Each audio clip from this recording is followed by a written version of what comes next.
Une descente inattendue de la direction départementale de l'industrie et du commerce a été effectuée au marché Rundro ainsi que dans plusieurs boutiques avoisinantes. L'objectif de cette opération était de constater que certains commerçants indélicats continuaient de vendre des boissons interdites à la consommation. En effet, depuis l'entrée en vigueur d'un arrêté ministériel datant du 17 mai dernier, la ministre du Commerce a formellement interdit la vente de boissons alcoolisées conditionnées en sachet sur l'ensemble du territoire national. Le 17 mai dernier, il y a un arrêté émanant de notre ministère qui interdit les boissons alcoolisées en sachet sur le territoire béninois, la vente. Donc, à cet effet, nous avons dans un premier temps fait un communiqué que nous avons envoyé au niveau des 2 départements que nous couvrons, au niveau des maires aussi, pour qu'ils sachent que l'information est passée et que d'ici à là, les contrôles seront lancés. Et c'est suite à cela, en début de cette semaine, nous avons été sur le terrain pour démarrer effectivement les contrôles. Au cours de ces contrôles, nous avons saisi ce qui est boissons alcoolisées en sachet parce que c'est de ça qu'il s'agit dans l'arrêté. La communication est partie en temps normal. Nous ne devrions plus constater ces produits-là sur le marché.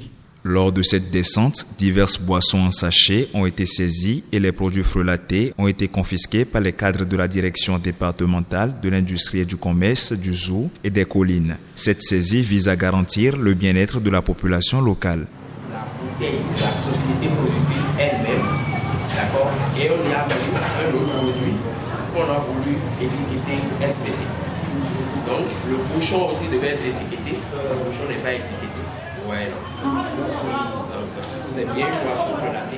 Des convocations ont été délivrées aux contrevenants qui seront appelés à comparaître devant la justice dans les prochains jours. L'initiative de la direction de l'industrie et du commerce a été largement saluée. Oui, c'est vrai, parce que les boissons de plastique là, c'est pas bon. Parce que si tu as pris boisson de plastique, ça te fait mal.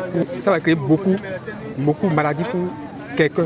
Si quelqu'un prend ça, moi je peux dire pour la personne, il faut laisser ça carrément. Moi j'exhorte la population à ce qu'il évite la vente et la consommation pour que le gouvernement actuel puisse obtenir ce qu'il veut.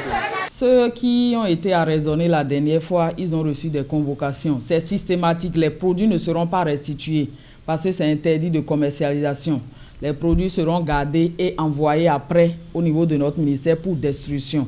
Il n'est pas question de leur retourner les produits. Étant convoqués, il y a des sanctions qui seront à leur encontre. Il y a des amendes qu'ils doivent payer parce qu'ils sont au courant du communiqué de l'arrêté du ministère et aussi du communiqué qui a été envoyé par la direction et savaient que dès cette date-là, il ne devait plus avoir de ces produits sur le marché.